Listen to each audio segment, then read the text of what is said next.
हिंदी साहित्य संपूर्ण घटना चक्र क्विक रिवीजन विद आरती शर्मा। दोस्तों, आपको मेरे चैनल पसंद आए तो इसे लाइक करें, शेयर करें, सब्सक्राइब करें। साथ ही साथ मेरे वीडियोस के अगले नोटिफिकेशंस को पाने के लिए बेल आइकन को प्रेस करें। दोस्तों, आज हम करेंगे घटना चक्र का पार्ट 269 यानी 269। तो चलिए देखते हैं अपने अगले प्रश्न। गौर करेंगे दोस्तों। प्रश्न है, नाटक के लिए रंगमंच होना चाहिए, रंगमंच के लिए नाटक नहीं। ध्यान से सुने, बहुत ही इंपॉर्टेंट कथन है दोस्तों। नाटक के लिए रंगमंच होना चाहिए, रंगमंच के लिए नाटक नहीं। ठीक है, यह कथन किसका है? तो ऑप्शन डी जयशंकर प्रसाद जी का कथन है। जयशंकर प्रसाद जी का कथन है। ठीक है, ध्यान रखें, ऑप्शन डी सही उत्तर। देखते हैं प्रश्न की व्याख्या। गौर करेंगे दोस्तों। जयशंकर प्रसाद जी ने कहा था, क्या कहा था? ध्यान दें, नाटक के लिए रंगमंच होना चाहिए, ना कि रंगमंच के लिए नाटक। ठीक है, तो नाटक के लिए रंगमंच होना चाहिए, ना कि रंगमंच के लिए नाटक। ऐसा किसने कहा? जयशंकर प्रसाद जी ने।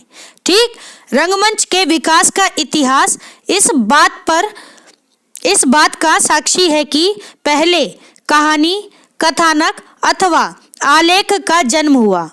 ठीक है, अगर हम बात करें रंगमंच के विकास के इतिहास की, तो दोस्तों इससे पता चलता है कि पहले कहानी, फिर कथानक अथवा आलेख का जन्म हुआ और उसके मंचन के लिए एक उपयुक्त स्थान की जरूरत आई।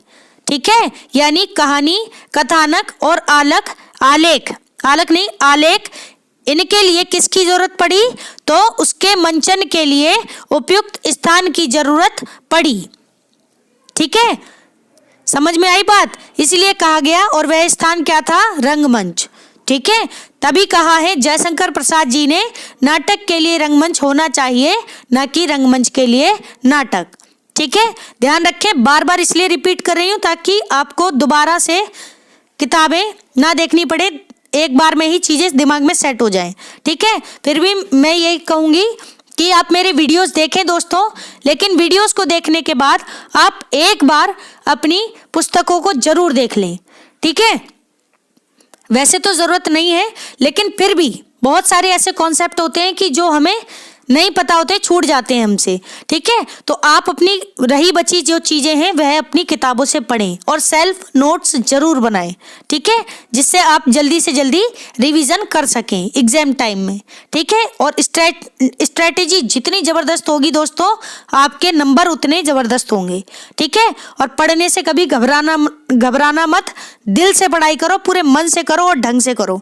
सही है, इसमें किसी भी प्रकार की कोई भी लापरवाही नहीं होनी चाहिए। ठीक है, तो ध्यान रखेंगे, अच्छे से पढ़ो दोस्तों, सिलेक्शन लेके रहो। ठीक है, अच्छा लगता है कि जब आप लोग बताते हैं कमेंट बॉक्स में कि आप कितना अच्छा स्कोर कर रहे हैं, तो मन करता है कि आपके लिए और ज़्यादा मेहनत की जाए। ठीक है ना, तो इसी तरह पढ़ते रहिए पूरे मन से और सिलेक्शन लेकर निकलिए। हमें भी अच्छा लगेगा कि हम जो मेहनत कर रहे हैं कहीं ना कहीं वह सफल जरूर हो रही है। ठीक है, तो इस बात का ध्यान रखें दोस्तों। ठीक है, आपकी प्रोग्रेस ही हमारी प्रोग्रेस है, इस बात का ध्यान रखना। ठीक है, तो देखते हैं अगला प्रश्न। गौर करें दोस्तों, ध्यान दें दोस्तों। 1965 में आयोजित कथा समारोह में किसको जेबी आलोचक कहा गया है? एक बार फिर से सुने, 1965 में आयोजित कथा समारोह में किसको जेबी आलोचक, शब्द पर ध्यान दें, जेबी आलोचक कहा गया है। तो ऑप्शन बी धनंजय वर्मा को, किसको? धनंजय वर्मा को कहा गया है जेबी आलोचक। कब, कहां पर? तो 1965 में आयोजित कथा समारोह में। ठीक है, धनंजय वर्मा। ठीक, ऑप्शन बी सही उत्तर है। देखें प्रश्न की व्याख्या, गौर करें। वर्ष 1965 में आयोजित कलकत्ता कथा समारोह में धनंजय वर्मा को जेबी आलोचक कहा गया है। क्या कहा गया है? जेबी आलोचक कहा गया है। ध्यान रखें दोस्तों, नाम याद रखें, धनंजय वर्मा।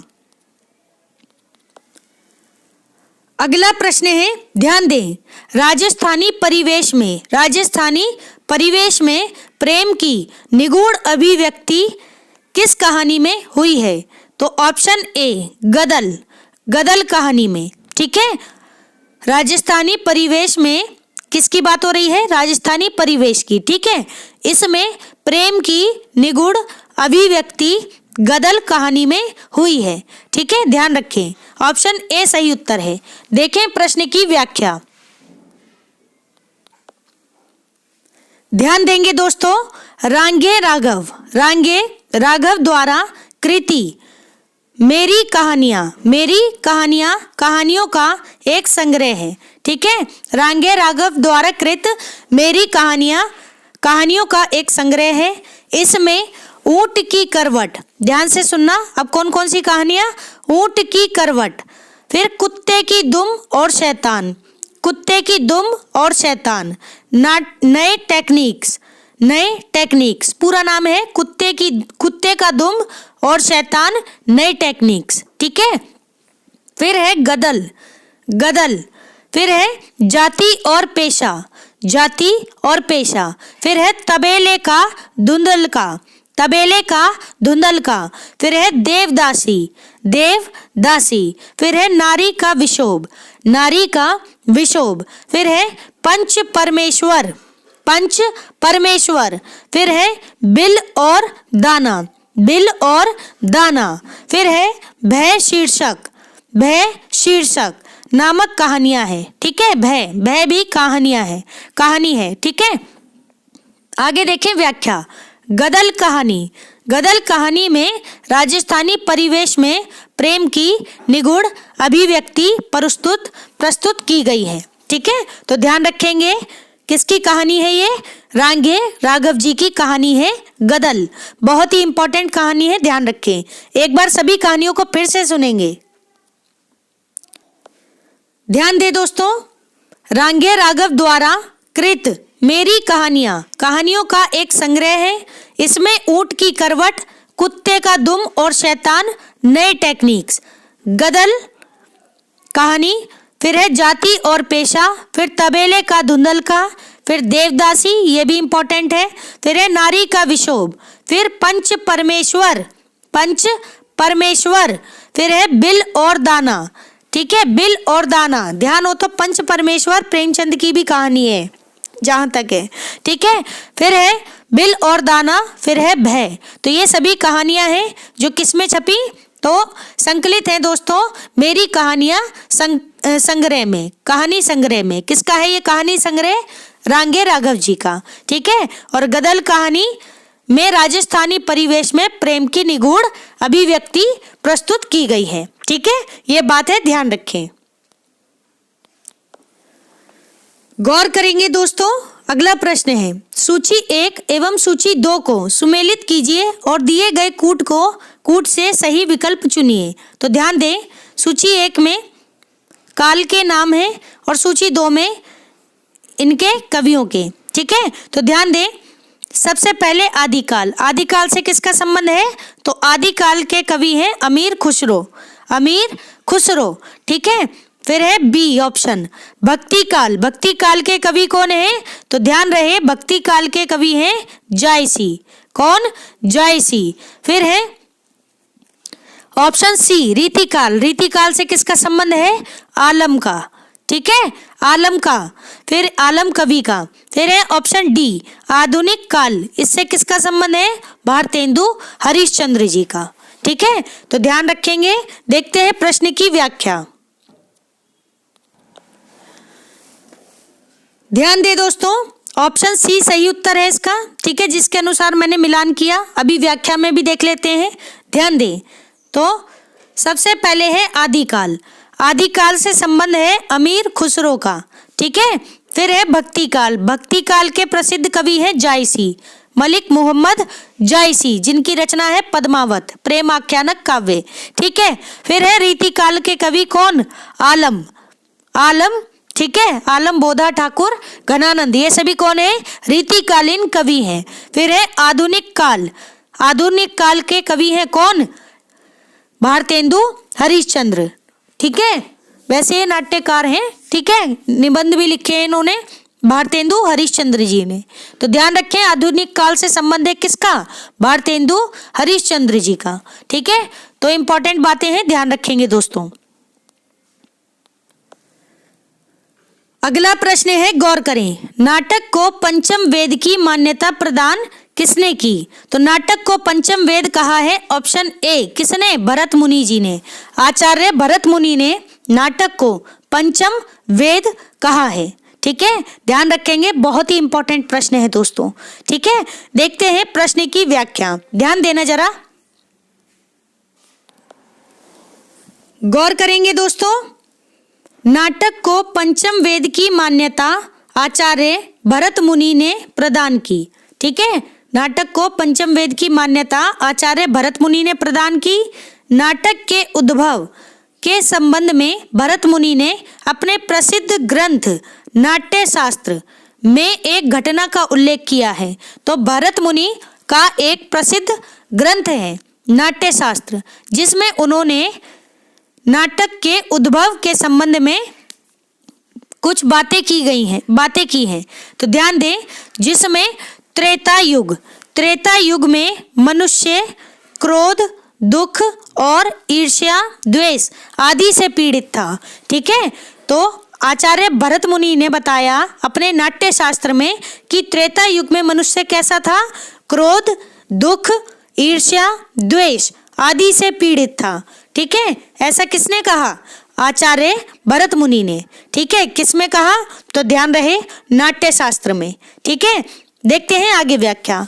तब देवराज इंद्र ने ब्रह्मा जी से मनोरंजन के लिए, किसके लिए? मनोरंजन के लिए, क्रीड़ा युक्त साधन के लिए प्रार्थना की।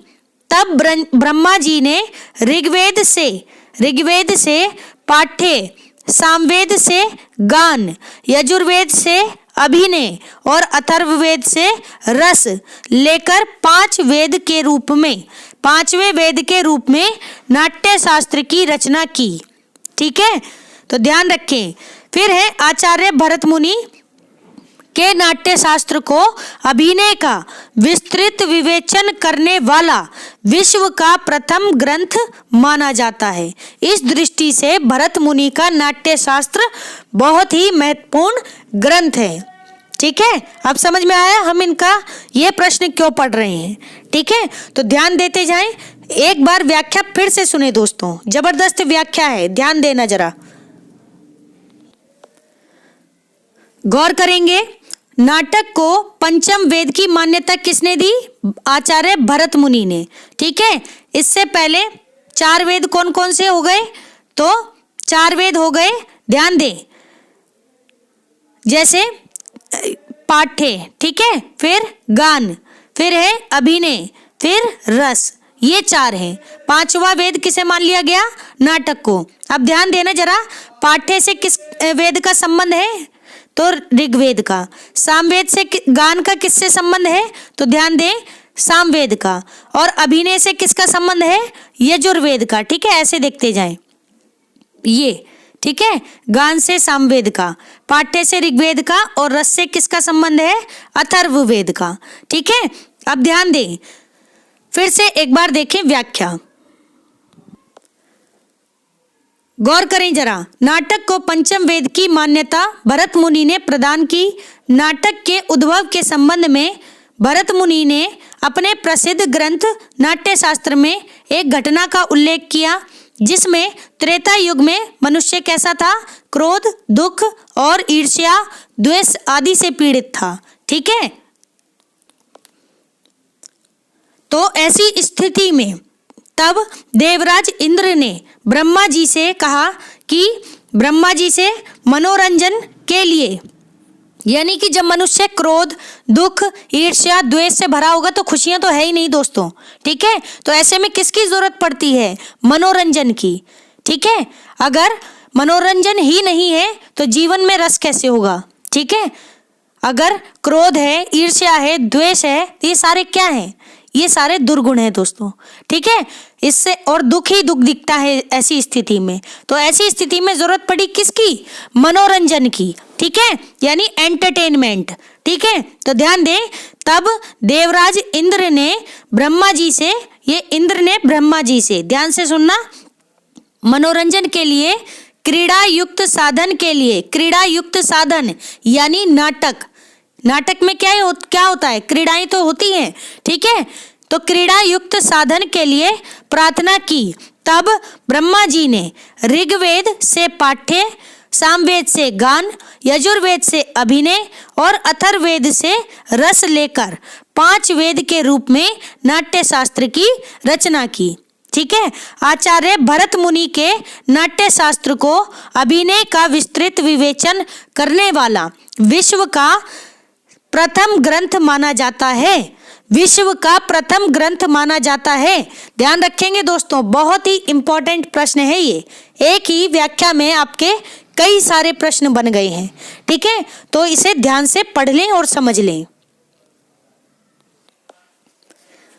अगला प्रश्न है, गौर करना जरा, नाट्य शास्त्र की दृष्टि से नाटक के तत्व कौन से हैं, ठीक है। तो नाट्य शास्त्र किसकी रचना है?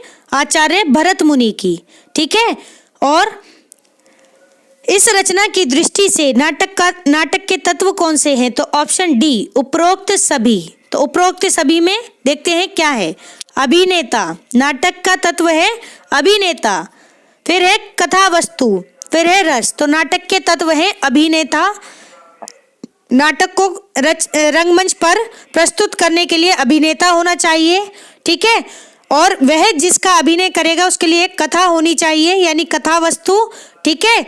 और वह बोरियत ना महसूस कराए, ऐसा उसके लिए हमें रस का होना जरूरी है, नाटक में रस का होना जरूरी है, ठीक है। तो अभिनेता, कथा वस्तु और रस का एहसास कराने वाला नाटक होना चाहिए, ठीक है। तो ये तीनों की तीनों तत्व हैं किसके? नाटक के तत्व हैं नाट्य शास्त्र की दृष्टि से, ठीक है। ध्यान रखेंगे, ऑप्शन डी सही उत्तर है दोस्तों। देखते हैं प्रश्न की व्याख्या, गौर करेंगे दोस्तों। रूपकों के भेदों का, ध्यान से सुनना व्याख्या को, रूपकों के भेदों का विश्लेषण करते हुए आचार्य धनंजय ने कहा है। पहली बात ये समझे कि आचार्य धनंजय ने किसका विश्लेषण किया? रूपकों के भेदों का। और रूपकों के भेदों का विश्लेषण करते हुए आचार्य धनंजय कहते हैं, क्या कहते हैं? ध्यान दे जरा। वस्तु नेता रसस्तेषां भेद कहा, वस्तु नेता रसस्तेषां भेद का, यानी रूपकों को एक दूसरे से भिन्न करने वाले तत्व हैं, यानी रूपकों को एक दूसरे से भिन्न करने वाले तत्व हैं, बल्कि यह कि ये भेदक तत्व हैं, ठीक है। रूपकों को एक दूसरे से भिन्न करने वाले तत्व हैं, बल्कि यह कि ये भेदक तत्व हैं। थोड़ी सी अटपटी लाइन लग रही है मुझे, देखते हैं आगे व्याख्या तब समझ आएगी, ठीक है। तो गौर करें, वस्तु को कथा वस्तु या इतिहास कहा गया। जो वस्तु थी नाटक की उसे कथा वस्तु या इतिहास कहा गया। नेता से नायक का अर्थ लिया गया। नेता कौन होता है? नायक होता है, ठीक है।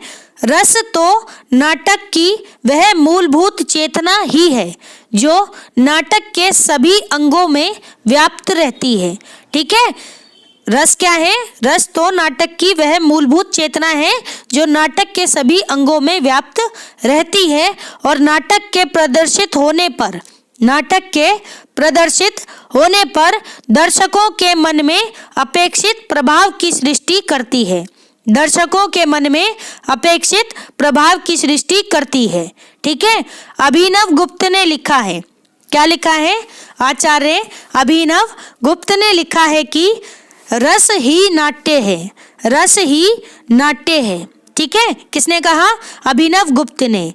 इस प्रकार ध्यान देना, इस प्रकार नाटक के तत्व के रूप में वस्तु, नेता, रस की गणना संस्कृत नाट्य शास्त्र में होती रही। ठीक है, तो नाटक के तत्व की जो गणना हुई है, कौन कौन से तत्व?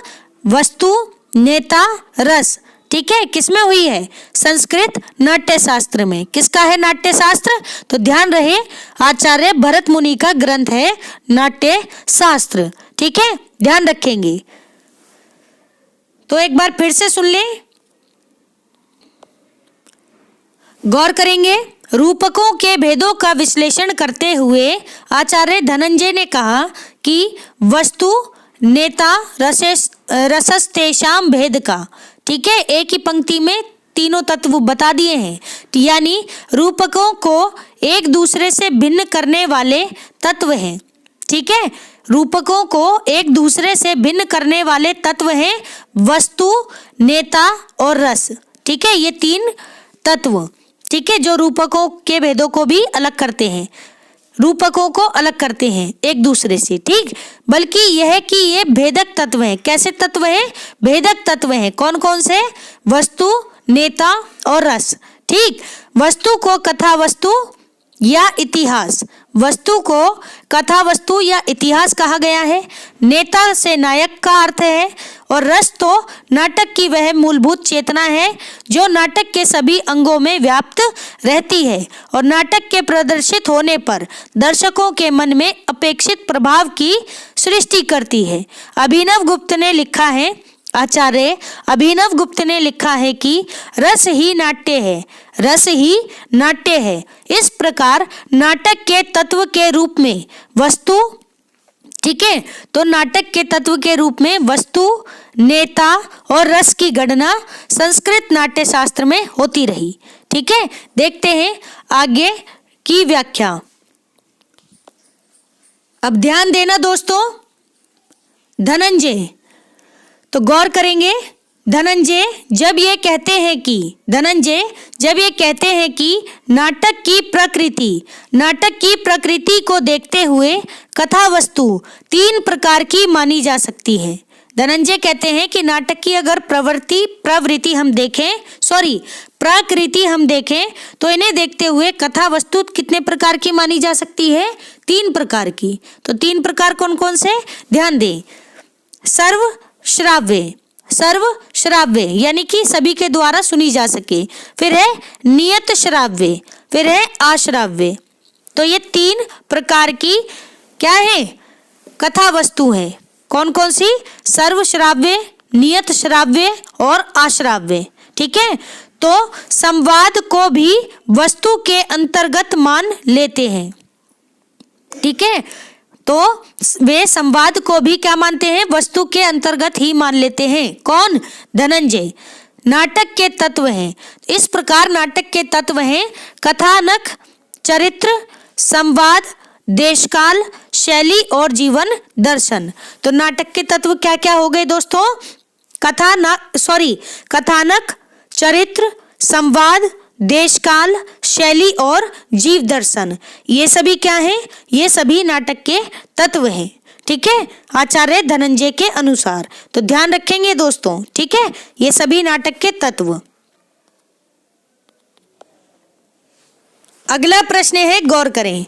भारतीय नाट्य शास्त्र की दृष्टि से नाटक का मुख्य उद्देश्य क्या है? तो भारतीय नाट्य शास्त्र की दृष्टि से नाटक का मुख्य उद्देश्य है ऑप्शन डी, रसास्वादन। क्या है? रसास्वादन। ठीक है, ध्यान दें, ऑप्शन डी सही उत्तर है। देखें व्याख्या, ध्यान देना। आचार्य भरत कहो या आचार्य भरत मुनि कहो। ठीक है, आचार्य भरत ने लोक मंगल तथा रसास्वादन को नाटकों का मुख्य उद्देश्य माना है।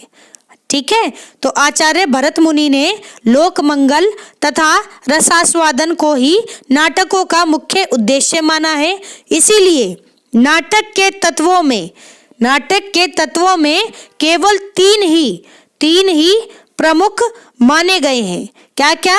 वस्तु, नेता, रस। वस्तु, नेता, रस। ठीक है, ये तीन नाटक के प्रमुख तत्व हैं, जिसमें रस एक प्रमुख तत्व है। रस एक प्रमुख तत्व है। ठीक है, तो ध्यान रखेंगे दोस्तों, बहुत ही अच्छा प्रश्न है। क्या है प्रश्न? भारतीय नाट्य शास्त्र की दृष्टि से नाटक का मुख्य उद्देश्य क्या है? तो ध्यान रहे, लोक मंगल तथा रसास्वादन। ठीक है, हालांकि ऑप्शन में केवल रसास्वादन ही दिया गया है, तो ये भी आप ध्यान रखें। दोनों में से अगर लोक मंगल आए तो भी सही, रसास्वादन आए तो भी सही, और लोक मंगल और रसास्वादन ये दोनों ही बातें अगर ऑप्शन में हो तो भी सही है। किसके अनुसार? आचार्य भरत मुनि के नाट्य शास्त्र के अनुसार। ठीक है, तो ध्यान रखेंगे दोस्तों। अगला प्रश्न है, गौर करेंगे दोस्तों, school book society, school book society की स्थापना कब हुई थी? तो ऑप्शन सी 1833 में।